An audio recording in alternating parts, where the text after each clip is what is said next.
के अधिकारी हैं वो भी पूरे तरह की सिक्योरिटी जो है वो रख रहे हैं। आप कैमरामैन कुलदीप रावत के साथ अतुल भाटिया, इंडिया टीवी, दिल्ली।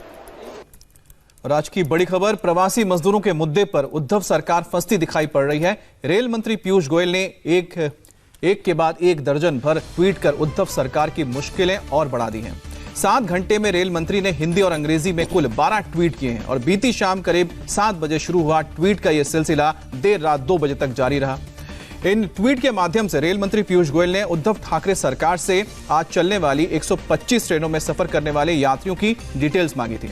हालांकि देर रात 2 बजे उन्होंने यह साफ कर दिया कि आज महाराष्ट्र से केवल 41 ट्रेन ही चलेंगी और महाराष्ट्र सरकार की ओर से 46 ट्रेनों के लिए जानकारी दी गई थी, जिसमें 5 ट्रेनें पश्चिम बंगाल और उड़ीसा की थी। और प्रवासी मजदूरों के नाम पर महाराष्ट्र में सियासत बेहद तेज हो गई है। प्रवासी मजदूरों को लेकर रेल मंत्री पीयूष गोयल और उद्धव ठाकरे आमने सामने आ गए हैं और इस बार रेल मंत्री ने उद्धव ठाकरे पर करारा वार करते हुए उनसे उन प्रवासी मजदूरों की लिस्ट मांगी है जो ट्रेन से अपने घर लौटना चाहते हैं। लेकिन कई घंटों के इंतजार के बाद भी रेल मंत्रालय को प्रवासियों की लिस्ट महाराष्ट्र सरकार ने नहीं भेजी।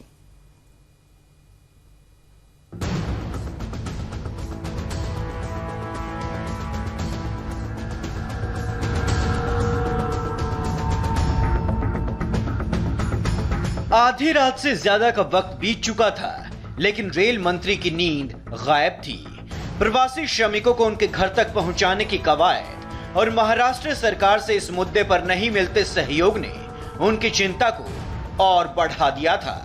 रेल मंत्री का ये ट्वीट उस सियासत की एक बानगी है जिसमें एक तरफ केंद्र सरकार है तो दूसरी ओर महाराष्ट्र की उद्धव सरकार। रेल मंत्री 125 ट्रेनों को लेकर ट्वीट पर ट्वीट करते रहे, लेकिन महाराष्ट्र सरकार या यूं कहें कि उद्धव ठाकरे की ऑफिस की तरफ से इस बारे में कोई जवाब नहीं आया।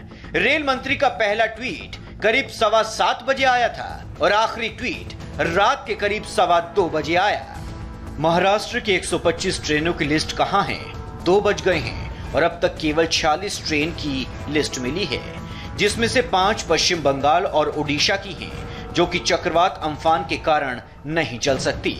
हम आज के लिए 125 ट्रेन की जगह केवल 41 ट्रेनों को ही अधिसूचित कर रहे हैं। देर रात तक ट्विटर पर रेल मंत्री एक्टिव रहे और उद्धव सरकार से यात्रियों की जानकारी मांगते रहे। इसे लेकर पीयूष गोयल ने रात भर में कई ट्वीट किए। मेरा अनुरोध है कि महाराष्ट्र सरकार अभी भी अगले 1 घंटे में कितनी ट्रेन, कहां तक और पैसेंजर लिस्ट हमें भेज दें। हम प्रतीक्षा कर रहे हैं और पूरी रात काम कर कल की ट्रेनों की तैयारी करेंगे।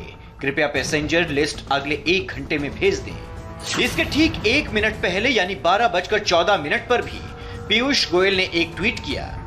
रात के 12 बज चुके हैं और 5 घंटे बाद भी हमारे पास महाराष्ट्र सरकार से कल की 125 ट्रेनों की डिटेल्स और पैसेंजर लिस्ट नहीं आई है। मैंने अधिकारियों को आदेश दिया है, फिर भी प्रतीक्षा करें और तैयारियां जारी रखें। रेल मंत्री ने इस ट्वीट से पहले भी बैक टू बैक कई ट्वीट किए। इससे पहले रेल मंत्री ने रात 9:58 पर एक ट्वीट किया था। इस ट्वीट में उन्होंने सेंट्रल रेलवे के एक प्रेस रिलीज की इमेज भी अटैच की थी, जिसमें बताया गया था कि 1 मई से सेंट्रल रेलवे ने महाराष्ट्र में अब तक कितनी ट्रेन चलाई और इन ट्रेनों से कितने माइग्रेंट को उनके घर तक पहुंचाया गया। इस ट्वीट के माध्यम से भी एक बार फिर रेल मंत्री ने महाराष्ट्र सरकार को पैसेंजर लिस्ट मुहैया कराने की अपील की। और अब हम बात करेंगे